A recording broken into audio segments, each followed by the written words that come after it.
Picture this. A man in a perfectly pressed dark navy suit steps out from behind a massive rock. His blonde hair, swept back and unmistakable, catches the wind. He raises one finger, points at the crowd in front of him, and says, "Nobody knows more about survival than me.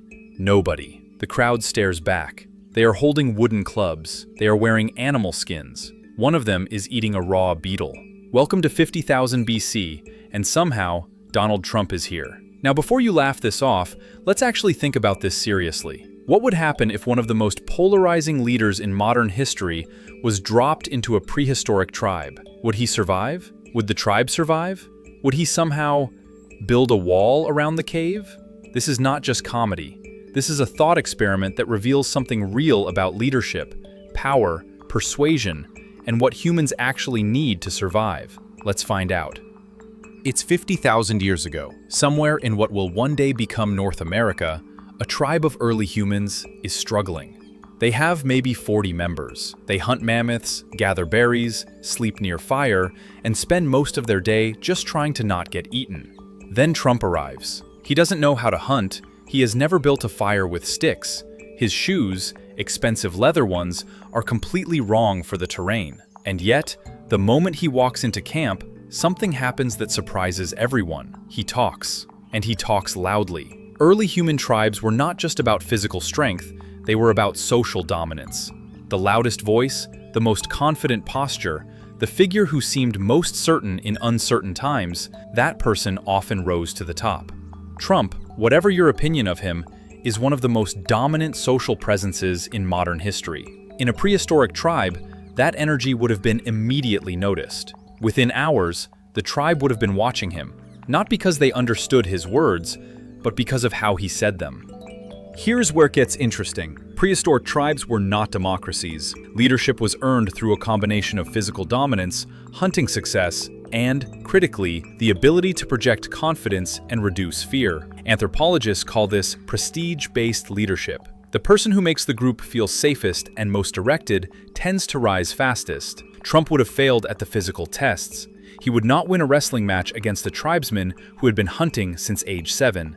He would not outrun a predator. He would not be the best spearman, but he would do something else. He would find the tribe's biggest threat, let's say a neighboring rival tribe, and he would make it the centerpiece of every conversation.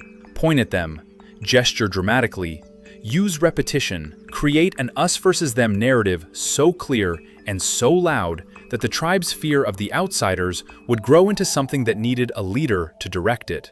This is not fiction. This is exactly how populist leadership has worked for thousands of years. Fear of the other, amplified by a charismatic voice, is one of the oldest political tools on Earth. Trump did not invent this strategy. He inherited it from 50,000 years of human psychology.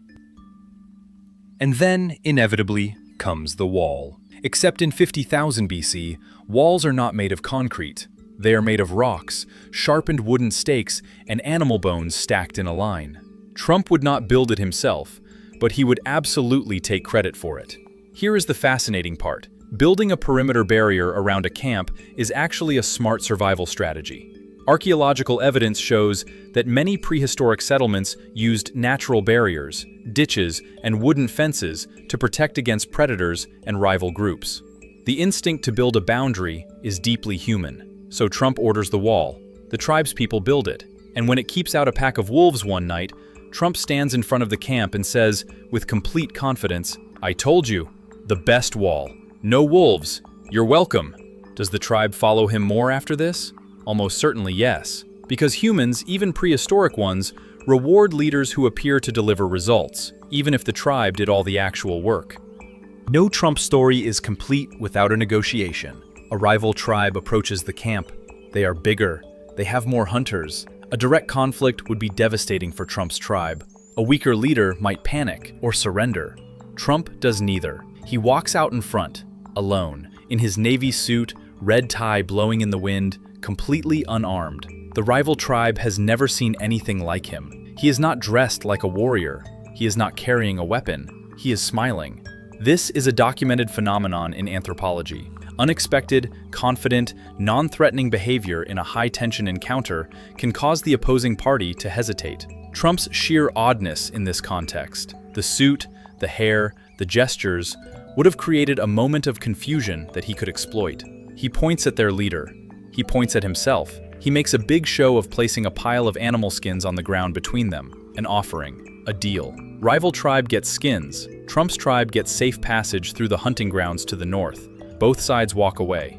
Neither side fully trusts the other, but for now, peace. It's called the art of the deal, he says to nobody in particular, walking back to camp. Not everyone in the tribe is impressed. There is always someone who sees through the performance. In this tribe, it's a quiet woman, one of the elder gatherers, who has kept the group alive through 3 brutal winters by knowing which plants don't kill you and where the clean water sources are. Real survival knowledge. Practical, quiet, and overlooked. She has watched Trump carefully.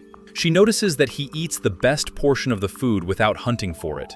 She notices that when the wall was being built, he stood and pointed while others carried rocks.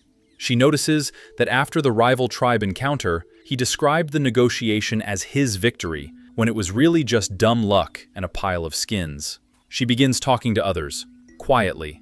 This is how opposition forms in every society, including prehistoric ones. Not always with a loud counter voice, often with whispers, observations, and people slowly starting to ask, wait, what exactly has he actually done? Prehistoric leadership was not permanent. Tribes could and did shift allegiance when a leader stopped delivering.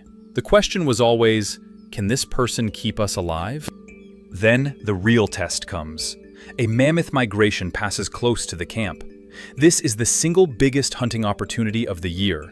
A successful mammoth hunt could feed the tribe for weeks, produce tools from the bones, and create warm clothing from the hide. Failing it means a hungry winter. Every experienced hunter knows this requires coordination, patience, and a specific strategy. Driving the mammoth toward a cliff or a bog where it loses mobility. It is a team operation that takes hours. It demands silence, discipline. Trump wants to charge it directly, loudly, from the front. We go straight at it. Nobody's ever done it like this before. It's gonna be beautiful. The experienced hunters hesitate. The elder gatherer shakes her head. But some of the younger tribespeople, caught up in the energy and the confidence, follow his lead. The mammoth does not cooperate. It turns, it charges back. The group scatters. The mammoth escapes into the valley. The hunt fails.